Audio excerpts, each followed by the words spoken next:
regret is like that opportunity to make things better, to make amends. I can't remember how I explained it in Out of the Mud, but, like, that's how I see them. 2 little blobs. Regret is like, "Eh, you wanna no, you didn't make a change. You didn't do things different, and I regret not doing that thing." When most people are experiencing these things, regret, from what I've seen and from my own experience, has been I had an opportunity of 2 different choices. I chose one and now I regret it and I wish I did the other one. Like I made a choice. I don't like the choice that I made. Hey everybody, it's Bianca. And it's Emilia. Welcome back, Evolvers.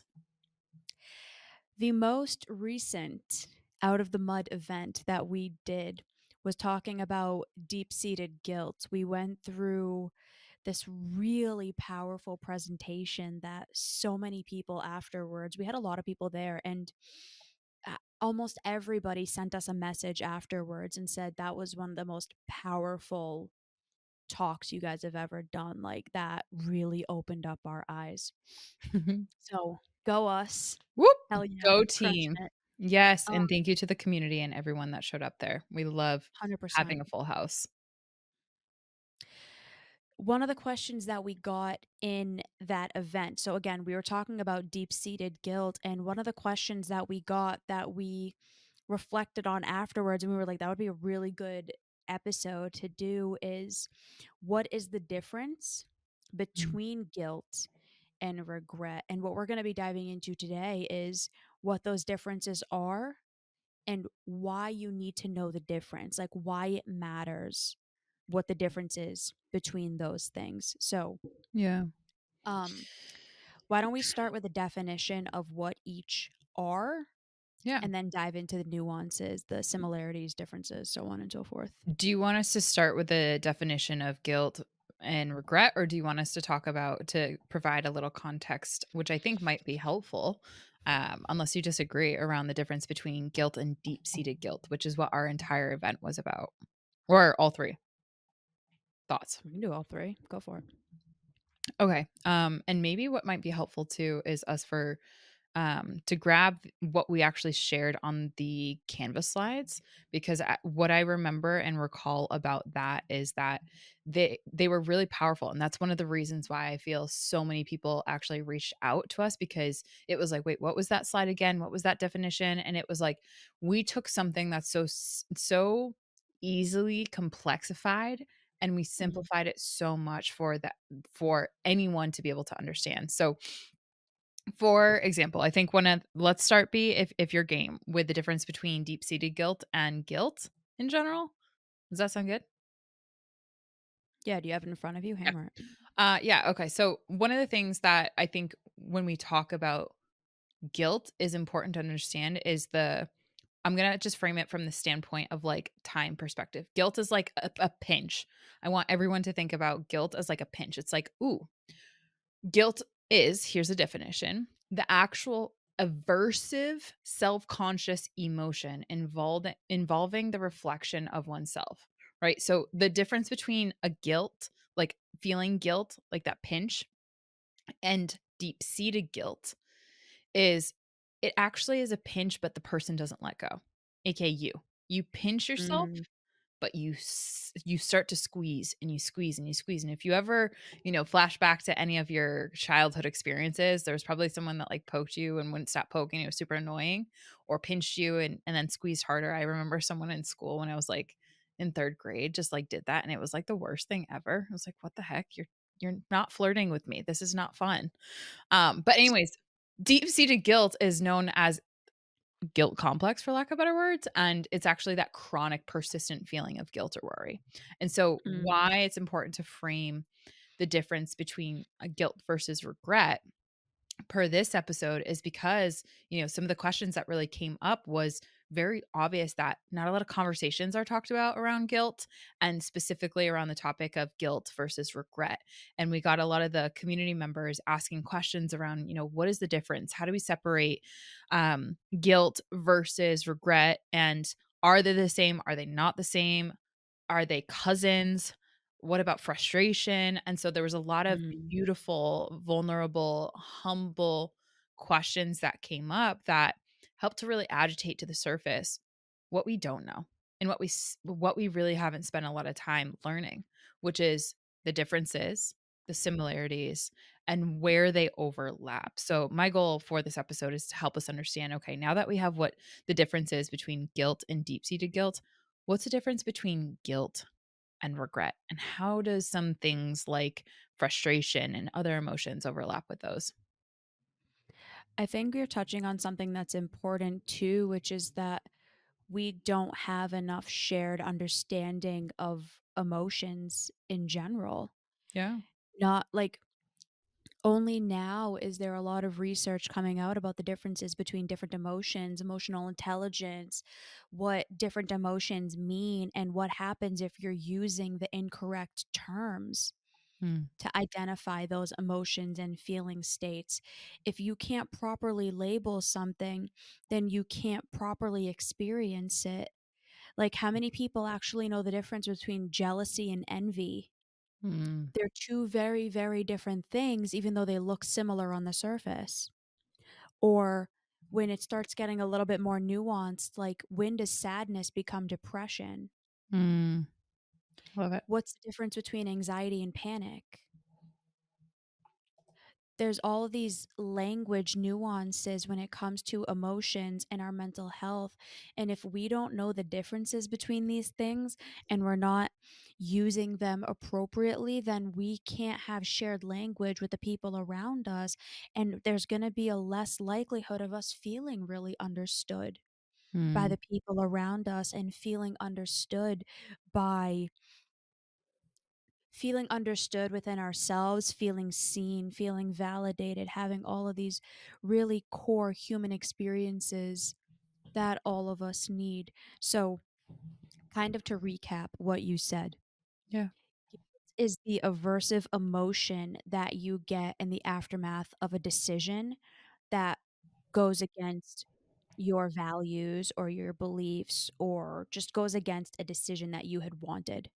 Mm, Deep seated guilt is what happens when that prolongs over a period of time. It's like, ooh, I did this thing. I feel guilty about it. Now, 5 years later, I still feel super guilty about it. mhm. And what's regret? How is it different from guilt? Yes. Okay. So one of the things that I actually really love to do when it comes to the difference between regret and guilt is to actually think of like both of those emotions as a function. So if we think of them as a function, okay, right? So you picture them like blobs with a smiley face on them, right? Okay, so you just bring the visualization into here. You have regret, might have like a orangey yellow color, but still kind of smiling with the hand signal that's kind of doing this, like, what about this, right? Like, and guilt is a blob that's a little bit more purpley blue with a smiley face that is kind of like it's smiley face, but you can tell there's a little bit of worry presence on their facial expression. And so 2 blobs, okay? Hang in there with me, B. 2 blobs. You have 2 blobs, right? The difference between guilt and regret is the function of emotion that after a decision is made essentially asks, which is asking you, do you wanna do something differently? Do you want to smooth over what decision you just made? Or no? Do you wanna take personal responsibility? Guilt is there and usually triggers the function of regret. So regret is essentially this moment where there's a internal thought record that's going on that can we make corrective action? Can we take corrective action? And what the person in it of themselves do is they don't take corrective action, they only live in the guilt and they don't ever take ownership for whatever decision they made. And so that regret lives, although it's a function and healthy function of guilt. If you regret something, that means that you essentially have done something outside of integrity, but you haven't taken corrective action. Guilt is where you did something that was out of integrity, but you never really reflected on or tried to make amends. Does that make sense? No, that doesn't make sense. Bianca's face. I think I see it differently. Okay, tell me. Because 'Cause they're so freaking close to each other, and they're both here's what's interesting too They is, like, are. they're both a function for our well-being.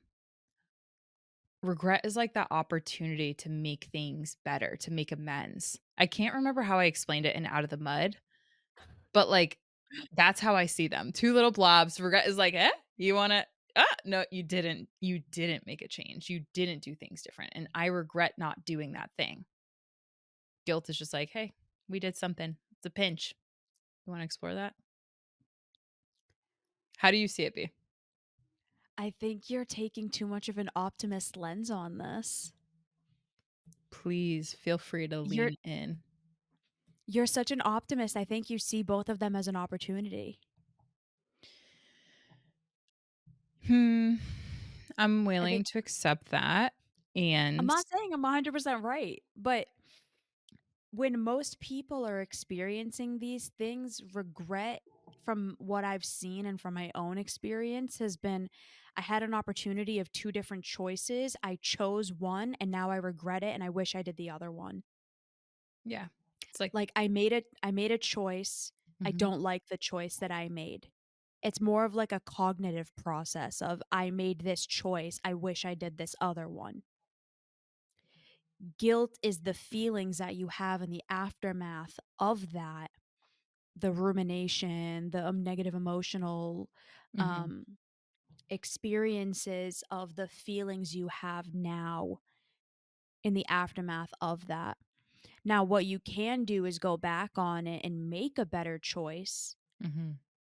But I think that the reasons why people feel so much regret and so much guilt is because they don't have that optimist lens that you do, where it's like, how can I now go do this? How can I use this? How can I go change this?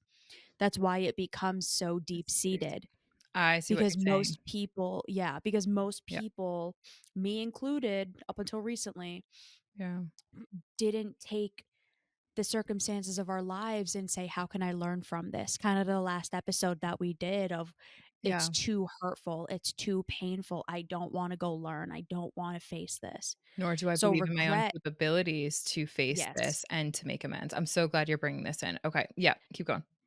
So regret is like, do you want pizza or Chinese? You get Chinese, you get food poisoning, you're like, "Oh, I wish I got pizza instead." That's regret. Guilt is like, "Damn, I told Emilia I wanted Chinese. She got really sick too. Ooh, I feel really guilty." Because in my mind, I don't hurt my friends and I hurt my friend because of my decision.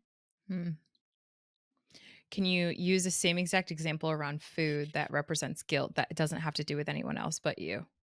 Where you would feel guilty for ordering Chinese food if it happened to be outside of your caloric requirements. Same example. Okay, so I wanna understand why you're calling me out. No, I'm totally kidding. Um, Pork fried rice? Is that yeah, what pork fried rice. were you Amelia's poking fun at me because I got Chinese food last night. And I was eating pork I'm fried rice literally trying before to figure out, is this. that what you're saying? Oh, okay. All right, That's keep not going. what I'm saying. The Chinese food I had Oh, last night was delightful. Okay, I would feel good. guilty if I had told myself that I wasn't gonna get it, and then I did, because it Boom. went against my value. So Right. regret is more like, I made a choice, it was the wrong choice, I wish I chose this other one. Guilt is, I told myself I wasn't gonna do something, I did it anyways, now I feel guilty. Or like, I Interesting. did something, it's against my values, it's against the way I see myself, I feel guilty. Yeah, and I love that because I what I've observed is that regret gets kind of birthed out of, and this is what I was trying to explain, and I did a horrible job explaining, so please excuse how convoluted that was, but I do see it in blobs, and so maybe you'll always think of it in blobs from now on. But anywho, the regret comes as a function outside of guilt. So, like, the question is, this is a philosophical discussion, and I have a reason why, so let's bring it back. But can you have regret without guilt?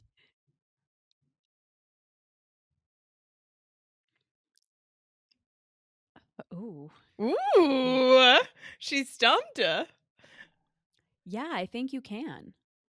Can you I think have it guilt depends without on, regret? Go ahead. Keep going.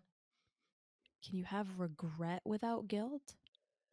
Yeah, I can regret like getting Chinese food instead of pizza, and it doesn't become this prolonged thing because I'm not because I didn't assign it a narrative against my worth or my Nice. value or something that I hold dear to myself.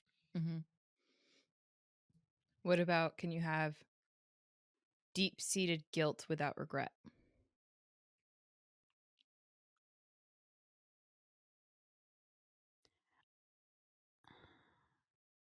I don't think so.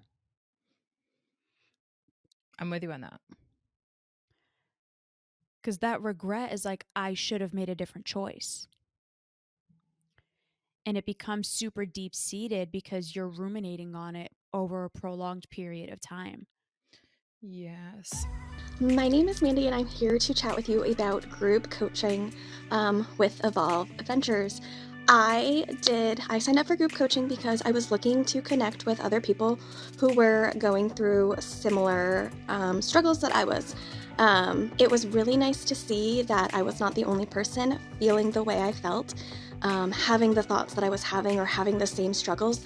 It was really empowering to be able to connect to other people, share our journeys, kind of just grow together and all of us are coming from so many different walks of life. And that's really what I think made group coaching such an amazing experience for me, because I definitely learn through stories and experiences. So getting to hear other people's perspectives and their experiences definitely helped me grow. Highly, highly recommend group coaching. It was so good. So one of the things that I love, like I had this conversation with a client that was actually in the room, B, and she actually was in the chat too, and she had answered the question that one of our attendees had, which was like, what's the difference between regret and guilt? And she had kind of shared back to that attendee what she and I had talked about because she, at one point in our coaching session, she was talking about how she felt guilty for something, and it actually was way more regret. She just didn't know it. And it was regret. And I asked her, I was like, do you think regret is a good thing? Do you think that that's healthy? Do you think that that's important? And she was like, no, I think it's a terrible thing if you have regret, to your point, right? The optimistic lens of me. Most people see regret as a really bad thing. They do not see regret as a teacher. Yeah. And regret is a function of what I have come to see it as. And the lens that I hold is regret is a function to help us understand when not only we've acted outside of alignment and integrity with our core values, core beliefs, core aspirations, but also our philosophies, our ethics, etc. Everything Hmm. that is a summation of our essence, right? When we act or have a behavior outside of that, we feel guilt, but regret is that function that comes after when you start contemplating and questioning whether or not you should have done things differently, aka contemplating on your own potential. Could you have chosen the Chinese or the pizza? And was it more so the fact that you actively chose not to, or you actively broke a promise because you were trying to people please, or because you were trying to do X, Y, or Z? And that's where I think so many people really give regret such a bad rap and this whole guilt conversation because it also then goes into the shame stuff and people stay away from shame. Regret and guilt are both adaptive if they're used correctly, Yeah. which is what I was kind of saying to Emilia, which was what I was saying to you earlier, that you inherently are an optimist. Yeah. Like that's Yep. just it's a nature of who you are. You're also extremely strategic though. So your optimism doesn't go off the rails, which Right. unfortunately that is the case for a lot of people. A lot of people are optimistic without Any rational way. strategy, so they're kind of just like hoping for the best and like assuming things are going to work out but not actually strategizing it. But like your belief is so high that you Mm, can be an optimist because you'll find a way to make it work. true. So you're optimistic in that lens. The majority of people, me included, are not in that bucket. Mm, So if you can start kind of to what we were talking about in the last episode, the fear of mm, learning how to utilize your emotions for adaptive reasons is a skill for adaptive purposes. Every emotion, regret, guilt, sadness, depression, despair, stress, anxiety, panic, fear, worry, all of these things, first of all, those are all different feelings. Mhm. None of those two are exactly the same, but we use them interchangeably. When someone's like, "Oh, I'm depressed today," you can't be depressed for a single day. Depression is sadness over a span of 2 weeks or more. It's an experience. It's not just like I'm depressed today. Mm. So if you can understand the purpose of your emotions, the purpose of what your feelings are trying to tell you, and then do something about it, that's how emotions become adaptive. Emotions are Mm. messages. Mhm. Emotions and feelings are subjective messages trying to tell us that something is going right or something is not going right and something needs to be done in response to it. Yeah. So if you're feeling regret, if you're feeling guilty, it means that you did something that you're not happy about, or that goes against your values, or that goes against the way that you see yourself. And you can do something about it. Now, when it starts becoming shame, that's not helpful because that means you're internalizing this now to a substantial degree and you're using it as a negative narrative of your life. Mm. So if you can let yourself understand, okay, what is this thing that I'm feeling? Why do I feel guilty? Why do I regret this choice? What Mm. does it mean about me? Oh, you know what? It means that I value this, and me doing this thing goes against that thing that I value. Okay, is there something I can do about this? Is there Mhm. an immediate action that I can take in response to this to help me be more in line with my values? Yes or no? If yes, awesome, proceed. If no, okay, what's the lesson that I can take from this? What can I do as a result of this in the future? Okay, awesome. So then it becomes this really great experience where you're growing and you're learning and you're evolving and you're using the mistakes of your life to make your life better, which is exactly what we're all here to do here at Mhm. Evolve. To evolve. I can't even begin to dive into the amount of things that I have regrets over in my life. I'm not afraid to talk about them anymore. I mean, is it comfortable talking about these things? Absolutely not. But I'll do it because I'll I'm making the conscious choices to make myself into a better woman as a result of these things. Yeah. So one of the stories that I told in that event was a really, really crappy thing that I did to my sister when I was younger. And the amount of regret that I still feel as a result of it.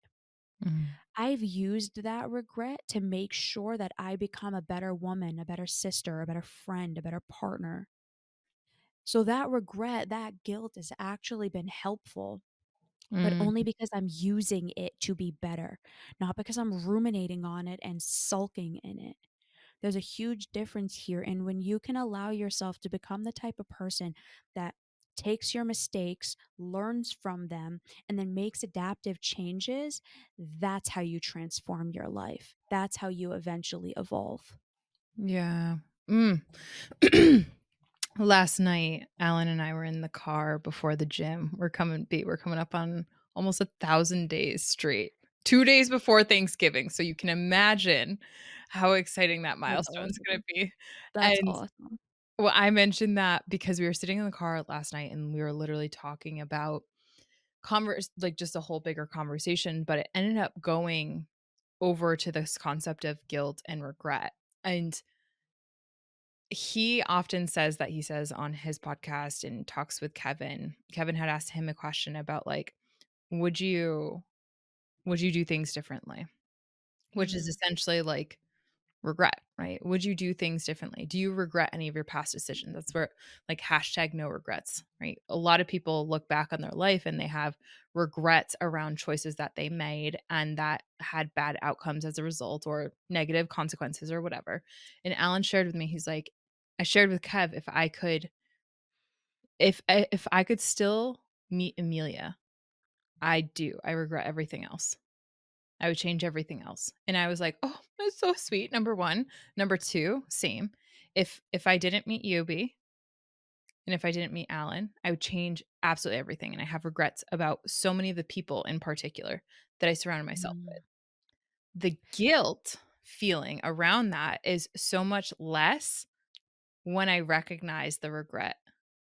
So the guilt that I harbored was impact specific. What are you smiling about? Wait, can I ask you a question about that though? Yeah, please.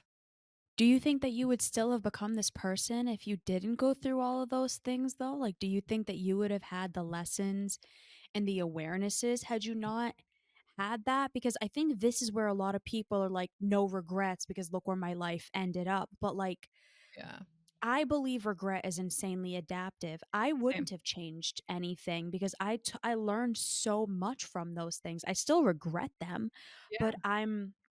I feel proud of the fact that I took those things and I learned from them. And I know without a shadow of a doubt, I wouldn't have met you or Mhm. Alan had I not gone through everything that I went through because those experiences made me want to meet people like you guys. And Right. for whatever reason, I did. So to my Mm, original question, do you think that you still would have become this woman that you are had you not gone through those things though? I know this is going to sound so effing arrogant, but yes. I know for a fact, and this is where my self-belief comes in, and arrogance is how this will be perceived. Because of statistical probability, I would my true core has stayed the same. It was the decisions that I made as a result of the people that were around me that brought lessons. Now, if I swap those people out, I would still get those lessons. They wouldn't necessarily be in the same syntax. They wouldn't necessarily Mm. be to the same depth, but I would still get those lessons. And I think so many people are fearful from even thinking about that they never really have this existential conversation because I do so deeply believe and we are magnets for exactly what we're meant to get to us in terms of lessons. And so I would technically be a different person because of the syntax of those and how I think about the things that had happened as a result of the people that were in my life, but it would still be the same essence. So yes, I would be the same person, but I would also be different. Does that make sense? Because that's super nuanced. For you, that makes perfect sense. I don't think that's relatable to most people though, and that's definitely not my experience. I would not be this person.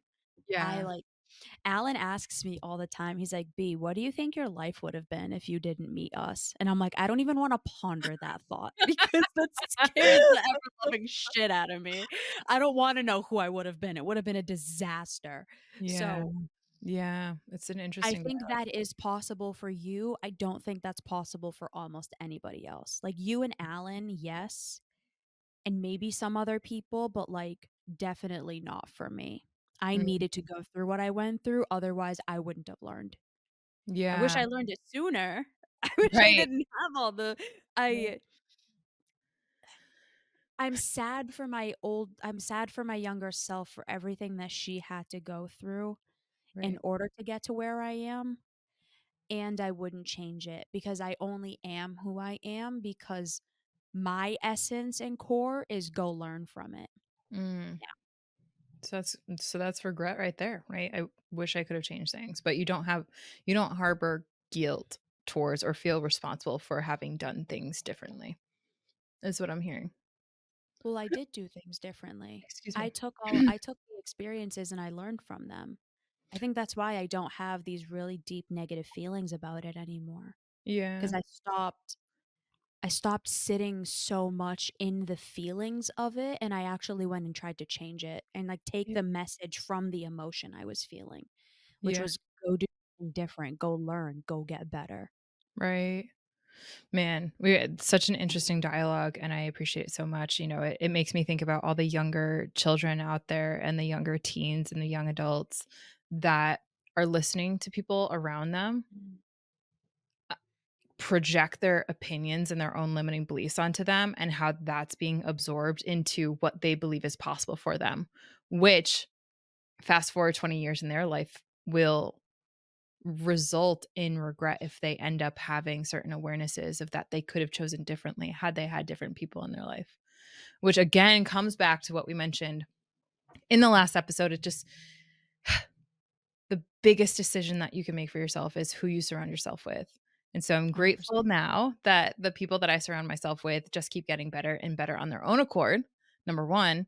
And the people that get magnetized into my life as a result of that just get better and better and better, not on the outside flashy status, but from the inside out. And it's just been absolutely incredible. So for any listener out there that maybe is feeling some guilt or maybe is feeling some regret and is tied up or tied in knots because of this, maybe because of my blob analogy earlier. First of all, you're not alone. Emilia regrets that one for I sure. definitely feel guilt at the fact that I just confused so many people, and I love you, and I'm sorry. And the regret is telling me I will never refer to it as a blob analogy in places again. Even though it works in coaching one-on-one, I guess it I'll keep that You're like, it's a to blob, my and this one's like, eh, and It this one's like, eh. Okay, I am going to stop embarrassing myself. Would I be the same person if I wasn't so wildly incompetent at explaining things? I don't know. But anyhow, Oh my with god, that, you're not so alone if funny. you're feeling guilt, regret. We've been there. We've been there very intimately, despite what this podcast actually makes you think. And I'm done. I'm tapped out. I'm done. Okay, in all reality, my episode suggestion is 218. Are you in control or is your past? Bum bum Mm. bum. Obviously relating to this concept of guilt and regret. Bianca's losing it. All Oh right, my B. god.